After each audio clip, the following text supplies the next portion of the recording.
Mark Zuckerberg appears on Joe Rogan podcast to reveal why Facebook censored the New York Post's Hunter Biden laptop story.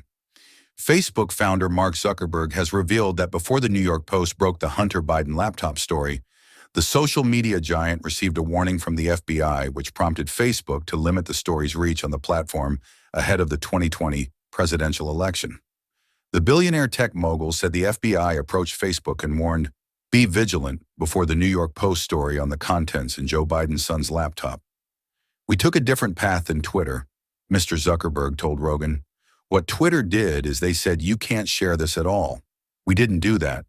What we do is if something is reported to us as potentially misinformation, important misinformation, we also visited third-party fact-checking programs because we don't want to be deciding what's true or false." In October 2020, Twitter suspended the New York Post account following the publication's exclusive disclosure of Hunter's emails.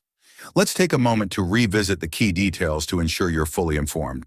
Let's go back to the year 2020 and get some better insight. In October 2020, a significant controversy emerged surrounding a laptop that was said to belong to Hunter Biden. John Paul Mac Isaac, the owner of a computer repair shop in Delaware, claimed that the laptop had been abandoned by a man who introduced himself as Hunter Biden. However, Mac Isaac also mentioned that he is legally blind and could not definitively confirm the man's identity.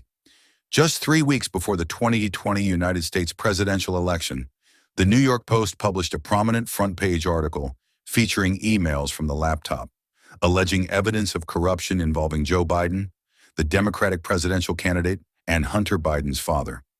The Post indicated that the story was based on information provided by Mac Isaac to Rudy Giuliani, who was serving as the personal attorney for then-President Donald Trump.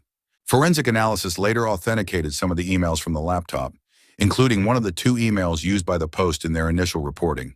MSNBC, CNN, CBS told viewers Hunter Biden laptop story was Russian disinformation.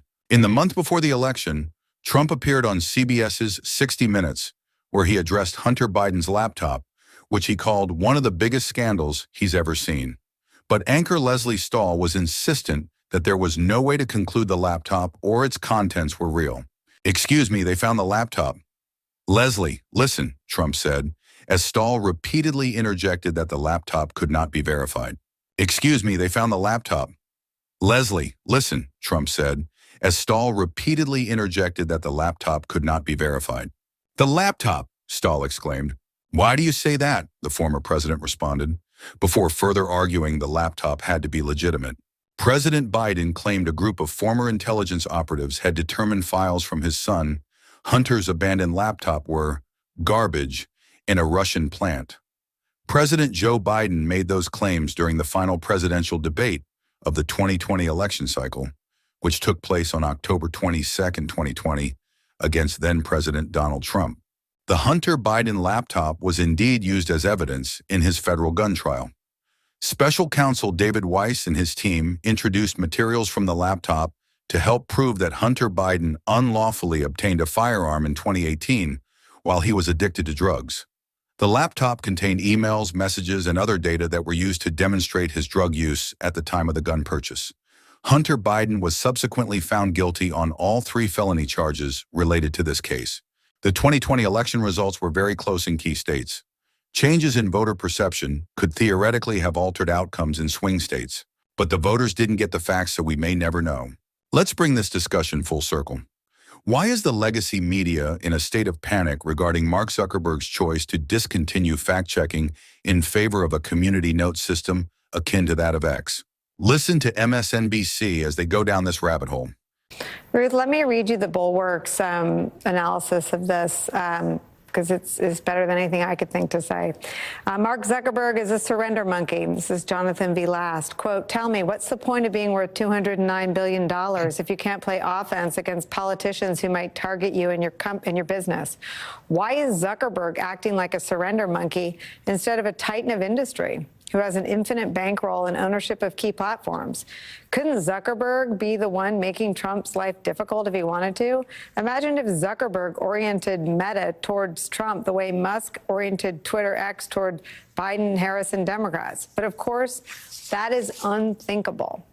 What is it that makes the richest and most and we also have an example this week of the cartoonist at the Washington Post quitting, who sought to simply cover in her journalism, Jeff Bezos. Why is it the richest and most powerful who seem to crumble and cower the fastest and most humiliating acts?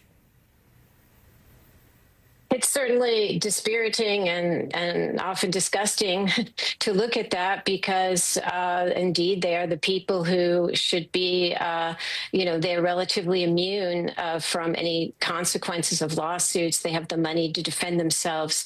But it's always been like this. Autocrats make these kind of bargains with the richest, industry titans.